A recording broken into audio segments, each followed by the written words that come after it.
May mga legal remedy pa umano ang Office of the Vice President sakaling panindigan ng Commission on Audit ang Notice of Disallowance kaugnay ng paggamit ng pondo nito. Ayon kay Defense Spokesperson Attorney Michael Powa, maaari munang humiling ng reconsideration ng isang government agency matapos magdesisyon ang COA Commission proper. Kung hindi pa rin mabago ang desisyon, maaari umano itong iakyat sa Supreme Court. Aniya, maaaring magsampa ng petition sa ilalim ng Rule 65 in relation to Rule 64 ng Rules of Court. Ipinaliwanag ni POA na ang Rule 64 ang partikular na tumutukoy sa mga petisyon na kumukwestiyon sa mga desisyon ng COA at Commission on Elections, habang ang Rule 65 ay may kinalaman sa grave abuse of discretion.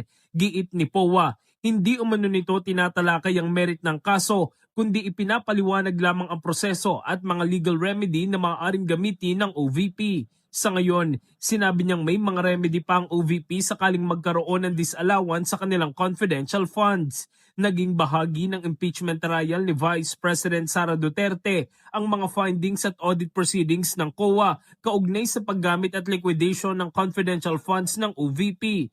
Patuloy namang iginigiit ng depensa na may mga legal na hakbang pa ang OVP upang kwestiyonin ang anumang magiging desisyon ng COA, kabilang ang posibleng pag-akyat sa Supreme Court.